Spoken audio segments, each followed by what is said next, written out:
The governing body of Jehovah's Witnesses has been cornered and are in massive trouble.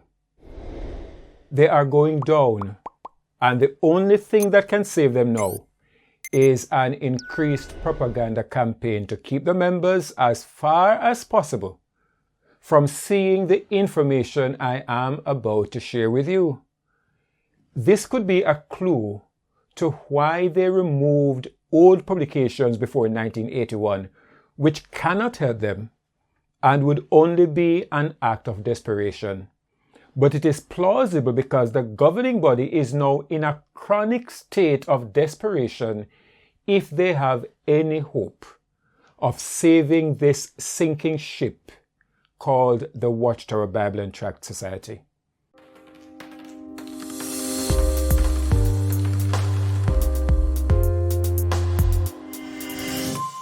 Hello everyone, welcome to another episode of Watchtower Examination. I'm Winston, and I've never been a Jehovah's Witness. You are not going to believe what a viewer helped me to discover about the governing body and the Watchtower organization. Well, I could not believe it. Do you remember this story from Mark Sanderson that only gullible Jehovah's Witnesses would buy? The governing body has prayerfully considered how Jehovah's mercy could be better reflected when dealing with wrongdoers in the congregation. And that's led to a clearer understanding of three scriptures. They normally announce new light or adjustments in understanding at annual meetings. And they normally say it is Jehovah who gave them further clarification of truth. Did you observe that they did not say it this time? This time it's all about after prayerful consideration. In recent years, the annual meeting has been an occasion where clarified understanding of Bible truths, a new light, has been announced and explained. Of course, it's not at every annual meeting that this takes place, but when Jehovah makes something known, often it's at the annual meeting where it is announced.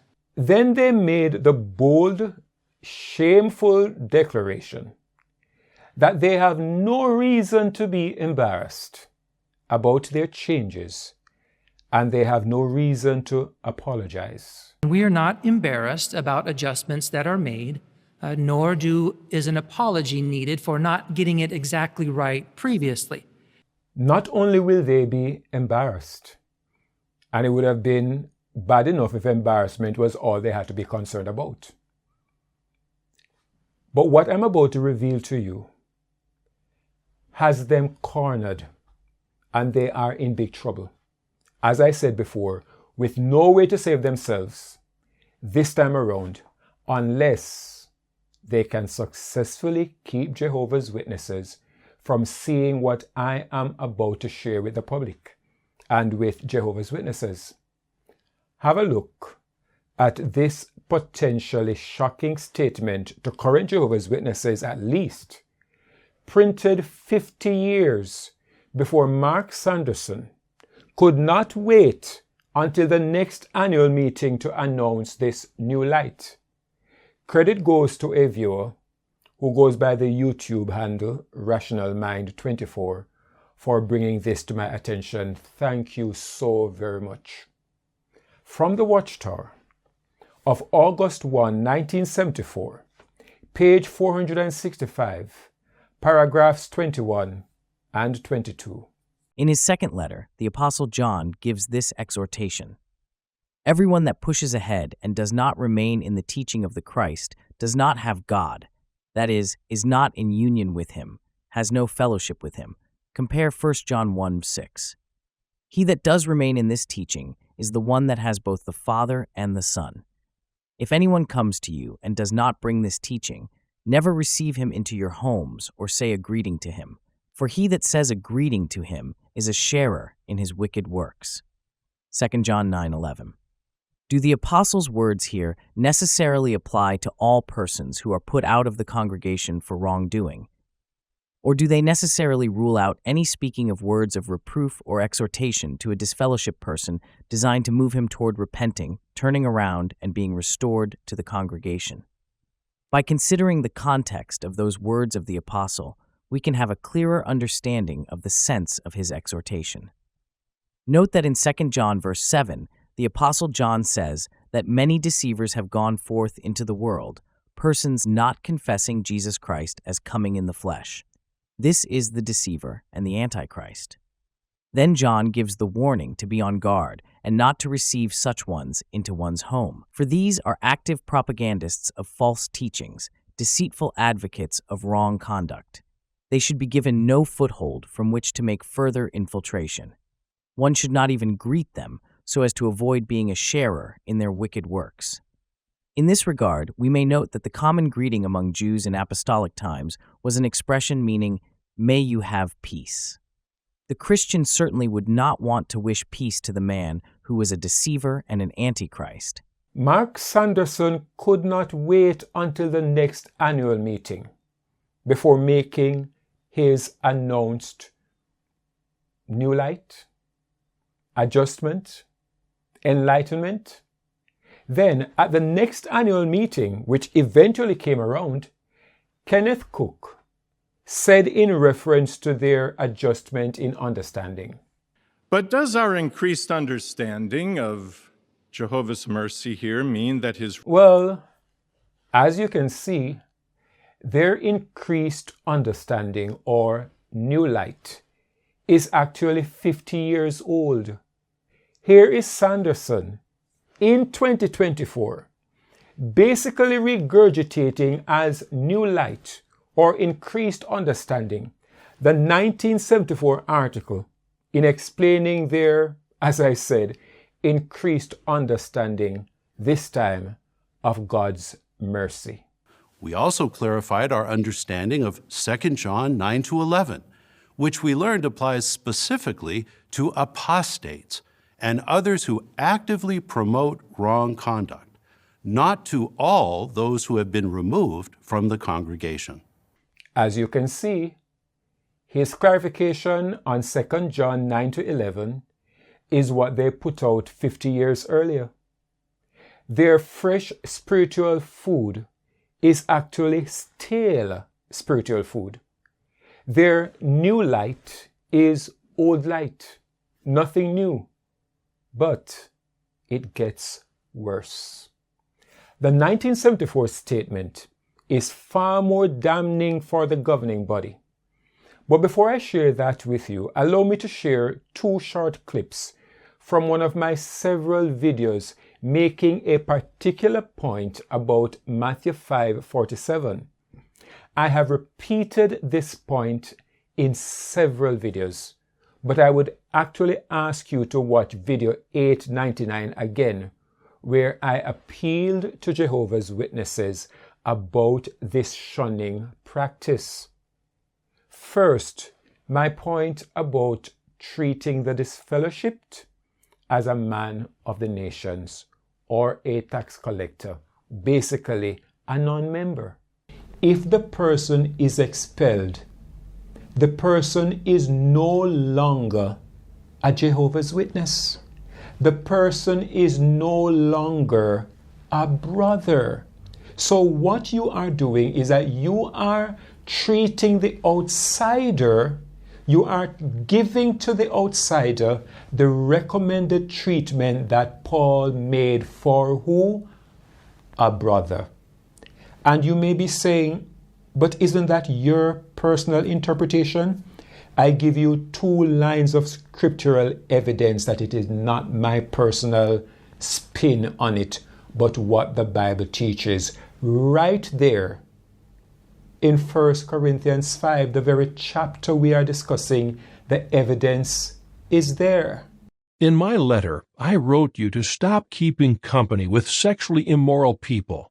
Not meaning entirely with the sexually immoral people of this world, or the greedy people, or extortioners, or idolaters. Otherwise, you would actually have to get out of the world. For what do I have to do with judging those outside? Do you not judge those inside, while God judges those outside? There you have it. Paul is making the very point that I just made to you, that we do not judge people on the outside, we judge those on the inside. Once the person is expelled, the person is now an outsider. And how should you treat the outsider? Let's go back to what Jesus said. If he does not listen even to the congregation, let him be to you just as a man of the nations and as a tax collector. Now after this, he went out and saw a tax collector named Levi sitting at the tax office. And he said to him, Be my follower. And leaving everything behind, he rose up and began to follow him. Then Levi spread a big reception feast for him in his house, and there was a large crowd of tax collectors and others who were dining with them. At this the Pharisees and their scribes began murmuring to his disciples, saying, Why do you eat and drink with tax collectors and sinners? In reply, Jesus said to them, Those who are healthy do not need a physician, but those who are ill do. I have come to call not righteous people, but sinners to repentance. So that who you call apostates are now to be treated as people of the nations and as tax collectors. And here's a second clip featuring Jesus' words at Matthew 5:47. This clip actually took it from verse 42. Patience, please. This is important. This is what Jesus said you should do to your enemies. Give to the one asking you, and do not turn away from one who wants to borrow from you. You heard that it was said, You must love your neighbor and hate your enemy. However, I say to you, continue to love your enemies and to pray for those who persecute you, so that you may prove yourselves sons of your Father who is in the heavens, since he makes his sun rise on both the wicked and the good, and makes it rain on both the righteous and the unrighteous. For if you love those loving you, what reward do you have? Are not also the tax collectors doing the same thing? And if you greet your brothers only, what extraordinary thing are you doing? Are not also the people of the nations doing the same thing? So if you are to love your enemies and to do good to them, doing good would include letting him into your house if he needs hospitality. So if the person has a need, you can let the person in your home. What all Peter is saying, do not encourage, do not hug up, do not embrace someone who is teaching against Christ as though what he is doing is just fine, and encouraging him, giving him the impression that it is no big deal. That is what the scriptures are talking. So the Bible does not teach that you should shun your daughter, you should shun your son, or anybody at all who leaves the Watchtower organization. And first, let us go back to the Watchtower's 1974 statement and prepare yourself for a shocker. There is, however, nothing to show that Jews with a balanced and scriptural viewpoint would refuse to greet a man of the nations or a tax collector. The very point I've been making to Jehovah's Witnesses.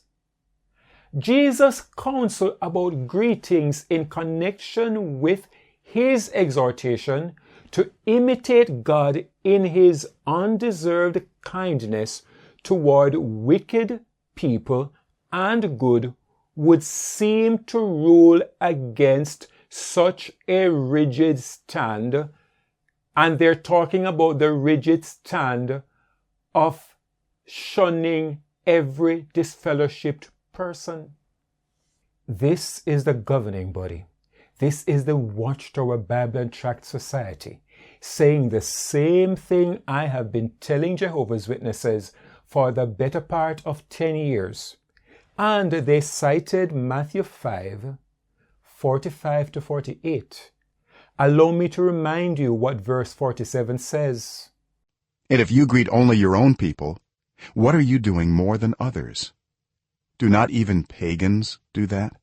So, ladies and gentlemen, the governing body knew all along that, just as I have been pushing repeatedly, the disfellowshipped person must be treated as a non-member, and you cannot greet only your own as Christ taught. What I have been pointing out is not rocket science.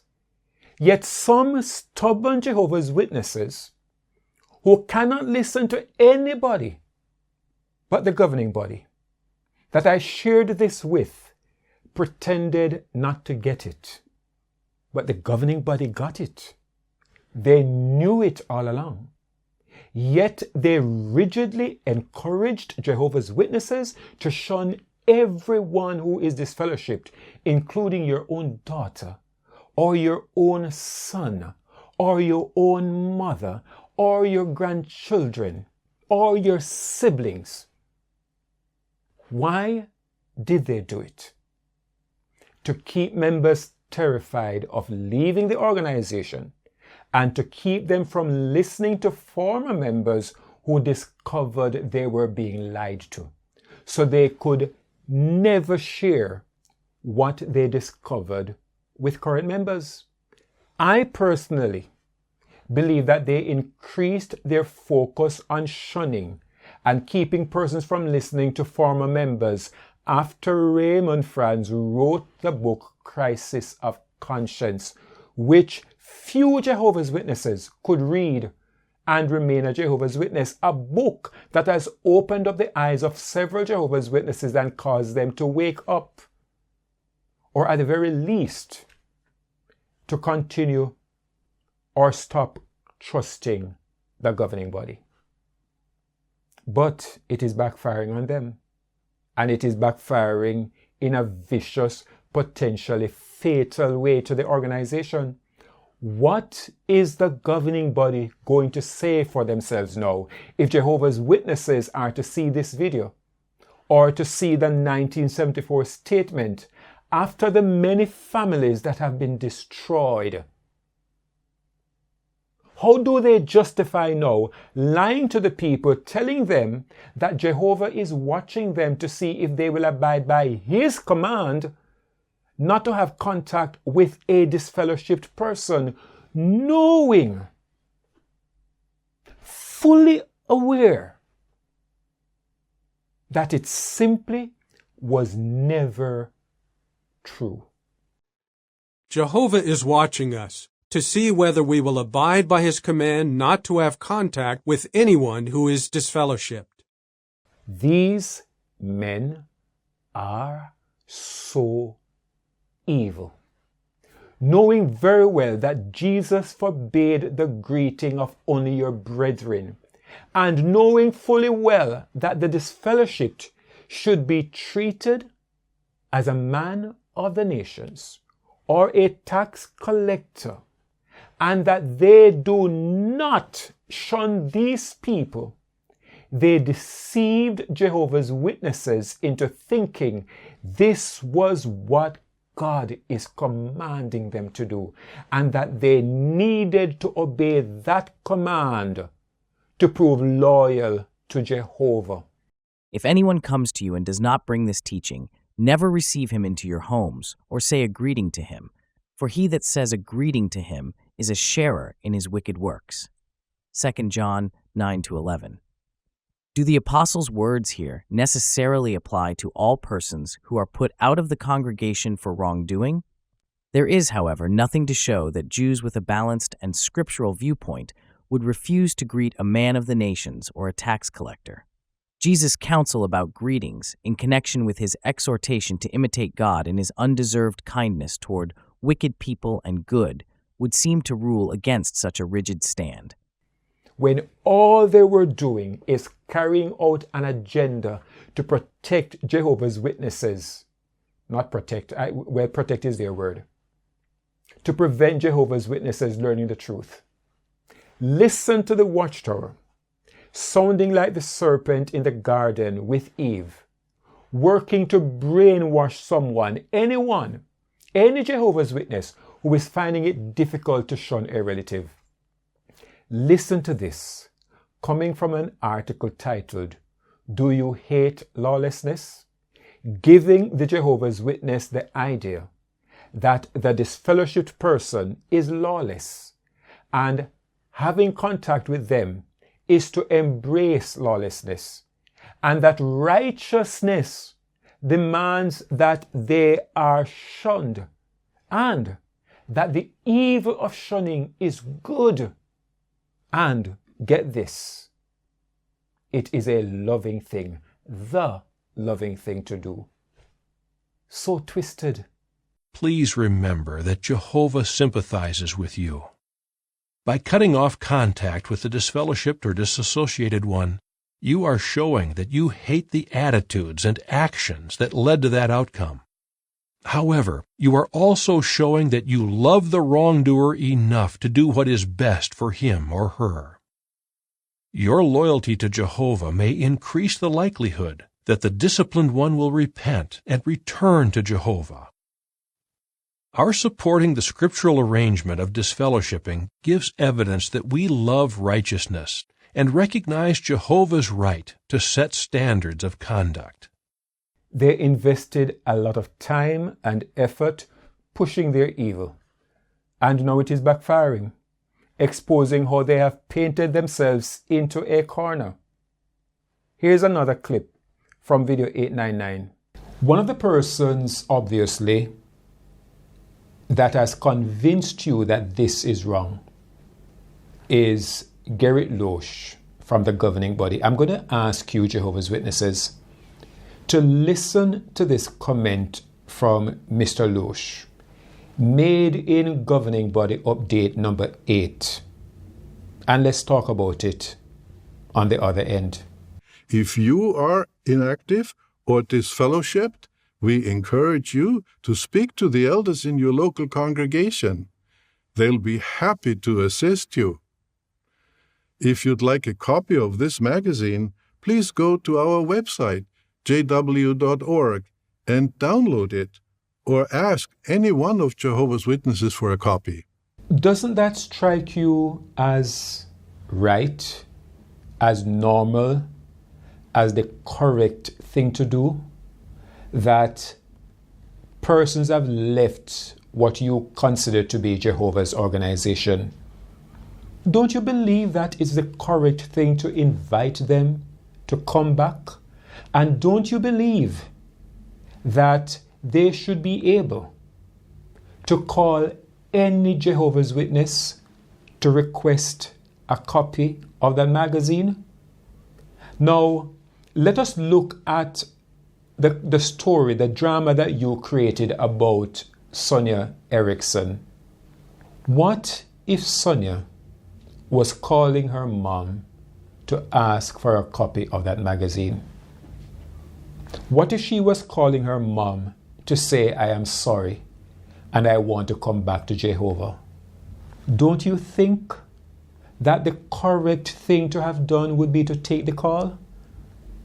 Now, how can the governing body be telling ex-Jehovah's Witnesses that they can ask any Jehovah's Witness for a copy of the magazine when the governing body has told you not to speak with them, to shun them? Do you see a bit of a dilemma here? Ask any one of Jehovah's Witnesses for a copy, or ask any one of Jehovah's Witnesses for a copy. They have been cornered. There is no Jehovah's Witness who can defend this. You know, Jehovah's Witnesses will always try to defend the indefensible. Many will now see, however, that they were lied to.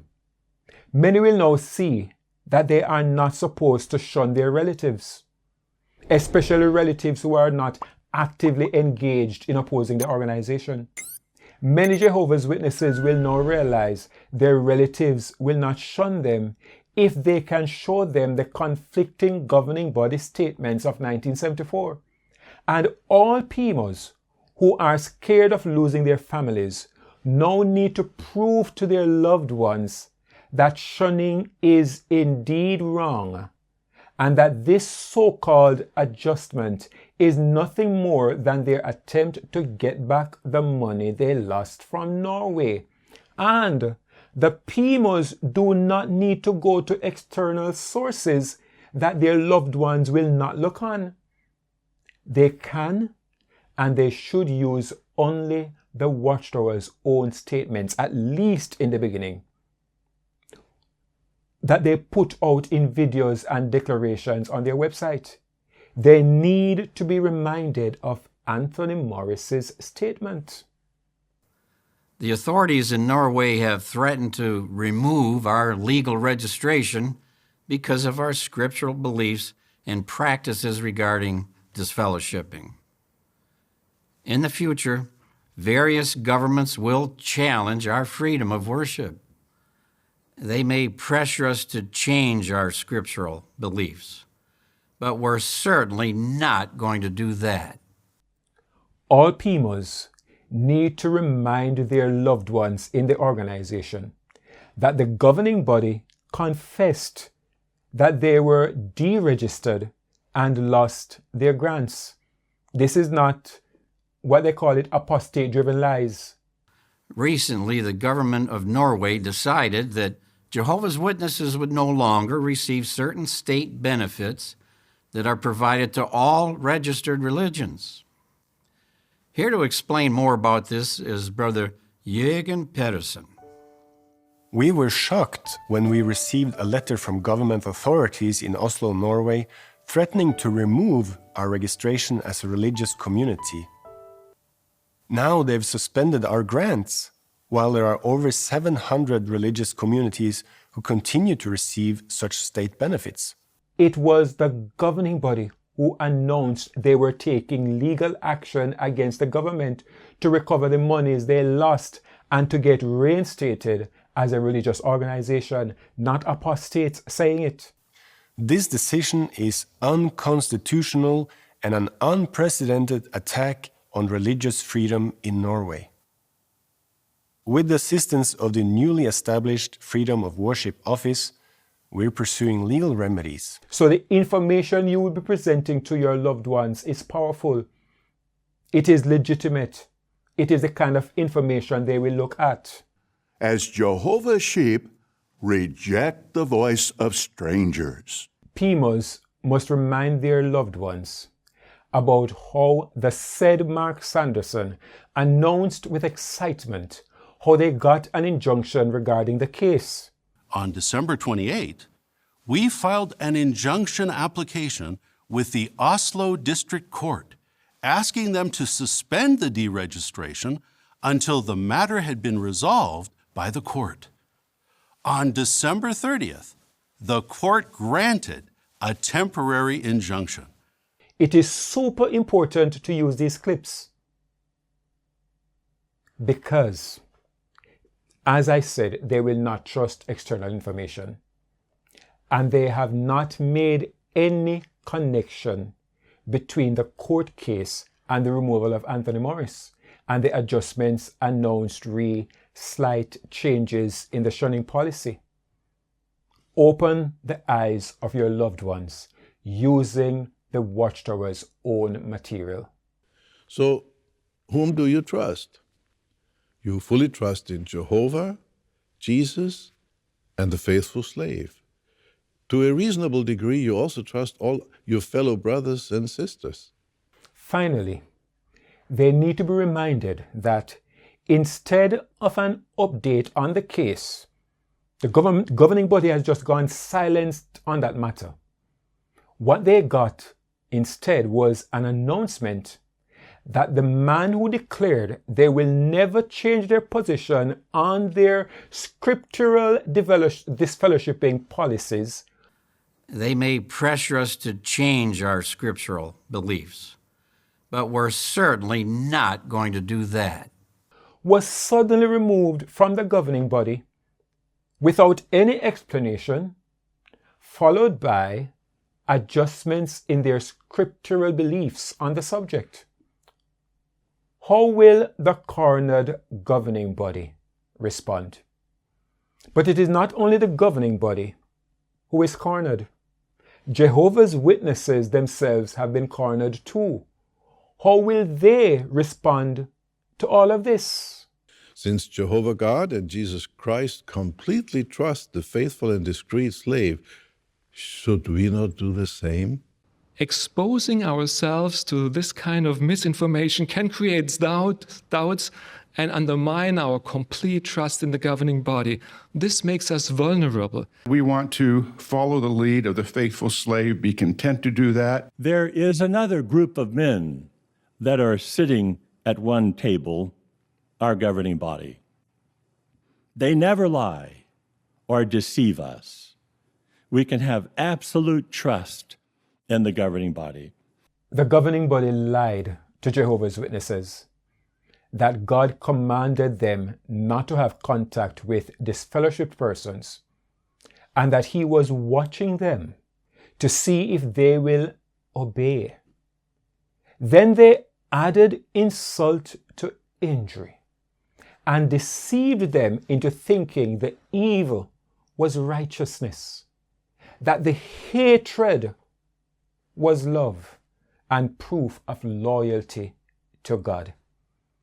If there ever was deception, this is just amazing stuff. And here's the final nail in the coffin that cornered them. They declared the governments of this world as Satan's governments, staffed by Satan's demons. Satan has set up an imitation of God's kingdom, with himself as king. In the invisible realm, Satan has organized the demons into governments, given them authority, and made them world rulers.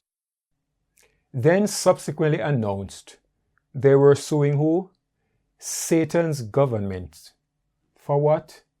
Satan's money, which resulted in a colossal mess, from the removal of Anthony Morris from the governing body to the total explosion of their flip-flopping and lies about shunning that has destroyed so many families and led so many to suicide. Even Stephen Lett's own nephew took his own life because of this.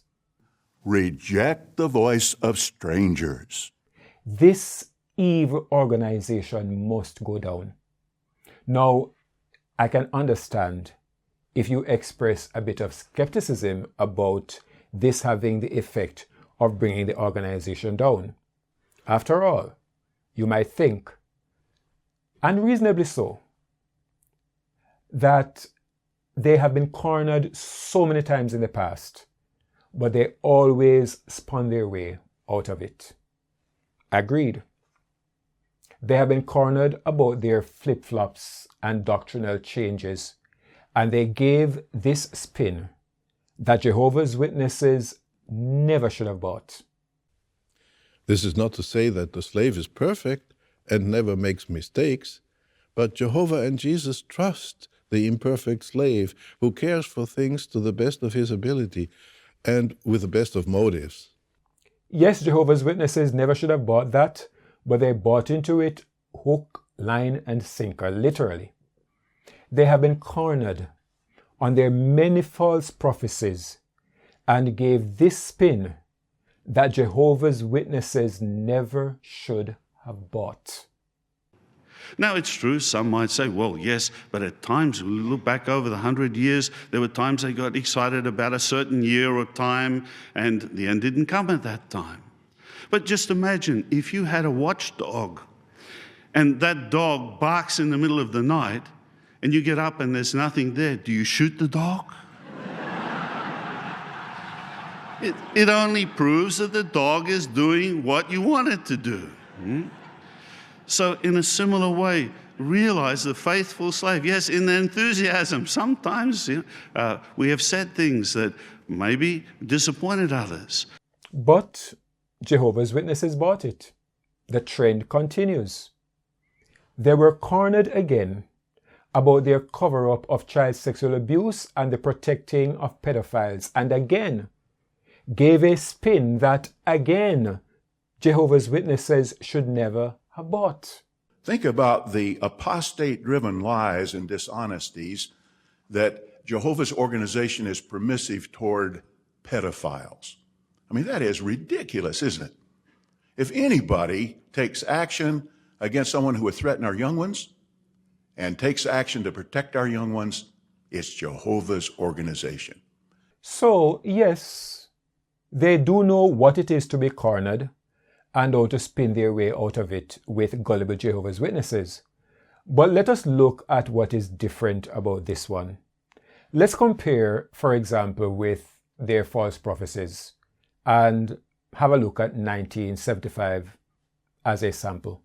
Reports are heard of brothers selling their homes and property and planning to finish out the rest of their days in this old system in the pioneer service. Certainly, this is a fine way to spend the short time remaining before the wicked world's end.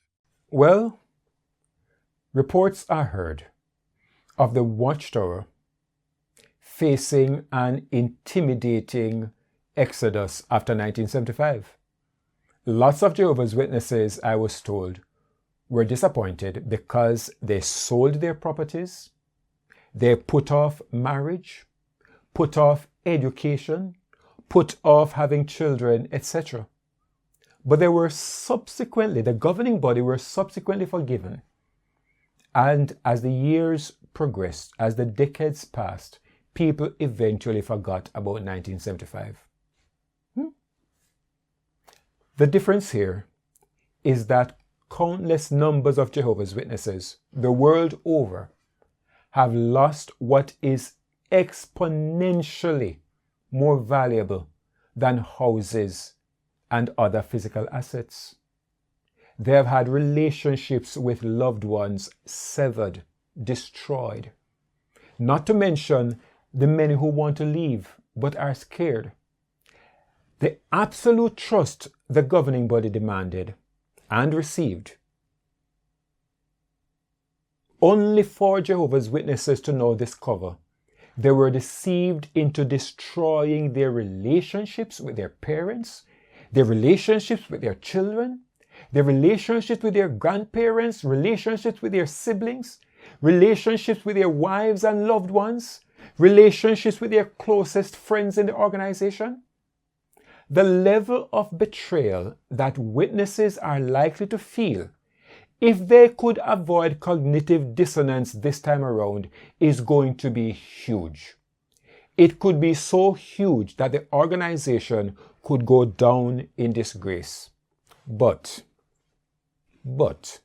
even if they survive, which is still possible, because God has forsaken some Jehovah's Witnesses to their deliberate choice of lies over the truth. And with all deceivableness of unrighteousness in them that perish, because they received not the love of the truth, that they might be saved. And for this cause God shall send them strong delusion, that they should believe a lie, that they all might be damned who believed not the truth, but had pleasure in unrighteousness.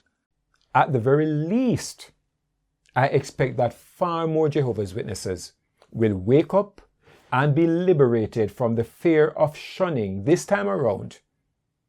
And for those who choose to stay with the lies, they are totally without excuse. Thanks for watching. Please help to get this video before as many Jehovah's Witnesses as possible, not only by sharing the link, but also by subscribing to the channel, giving a like or a thumbs up, and sharing your comments. I want you to know that I do try my best to read and respond, but it is difficult because I work alone. I do not have a team to assist with producing these videos, and it is a pretty time-consuming effort, from getting information, doing research, preparing the script, editing the script, shooting the videos, collecting the data, putting visual aids together, everything, and editing the videos is pretty time consuming. So it poses a challenge for me to respond to the comments as much as I want to. But I really, really do my best to respond as much as I can. But I need the hours to work on the next video. So until the next one, please take very good care of yourself. May the grace of the Lord Jesus Christ and the love of God and the fellowship of the Holy Spirit be with you all.